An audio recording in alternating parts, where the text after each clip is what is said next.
Motorola has become somewhat of an expert at making low-cost smartphones that actually work, and two examples of that are the all-new Moto E and the second generation Moto G. What's going on, everyone? It's Marco Hanna, and welcome to the affordable smartphone battle between the Moto E second generation and the Moto G second generation. Another edition of Phone Dog's Dogfight, and it all begins now.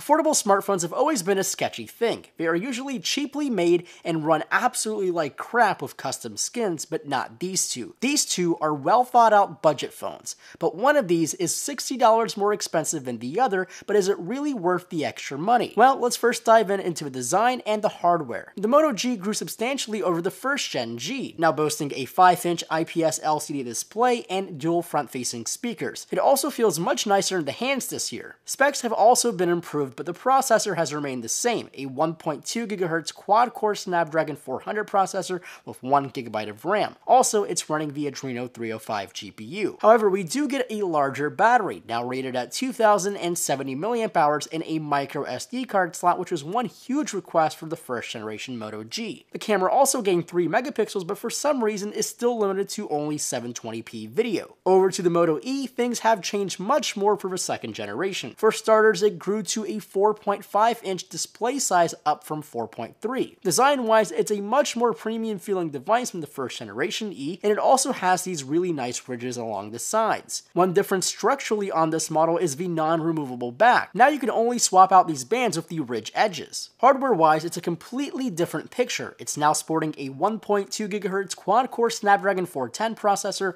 1 GB of RAM, and the Adreno 306 GPU. We also have a micro SD card slot for expansion and a much larger 2390 mAh battery. The camera does remain the same at 5 megapixels, but new for this year is a brand new front-facing camera, but it's only rated at VGA, which means it's only 0.3 megapixels. Now, camera aside, the internals of the E sound a lot more compelling than the Moto G as of right now. But now let's take a look over at the displays of both of these devices. On the Moto G, we have a 5-inch IPS LCD display with a resolution of 1280 by 720. That dials in its PPI to 294, which is a very respectable number for a phone that costs $180. On the Moto E, we have a 4.5-inch QHD IPS LCD display for a resolution of 540 by 960. That dials its PPI in at 245. Yes, it's a less sharp display, and it's not even HD, but it does the job very well. But one thing I've noticed rather quickly is the yellow tint on the Moto E's display. The Moto G display seems to have a much brighter, or as in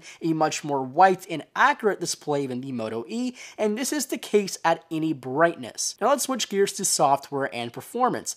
Both of these phones are running the latest version of Android, which is 5.0.2 Lollipop. The only difference in software between these two are in the Moto customizations.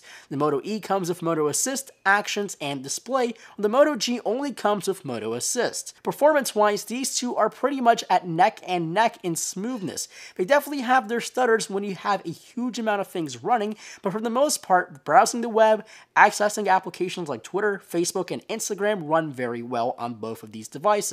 But if you take a look at the benchmarks between these two, you'll see a huge difference in favor for the Moto E. Both its single and multi-core scores are much higher than the Moto G scores. I've run this test multiple amount of times to confirm it, and somehow it's true, but everyday usability seems to be around the same. Now, if you were going to pick a winner between these two, it would have to be the brand new Moto E. For only $120, it delivers great numbers, great performance, and now LTE here in the States. Yes, the display doesn't look as great and it has fewer megapixels, but both of these devices are subpar to any of the latest flagships. But as affordable smartphones go, we have to go with the Moto E. So thank you for watching. Make sure to leave your comments below, and also please give this video a thumbs up and subscribe if you haven't already. And as always, my name is Marco Hanna, and I'll catch you guys in the next video.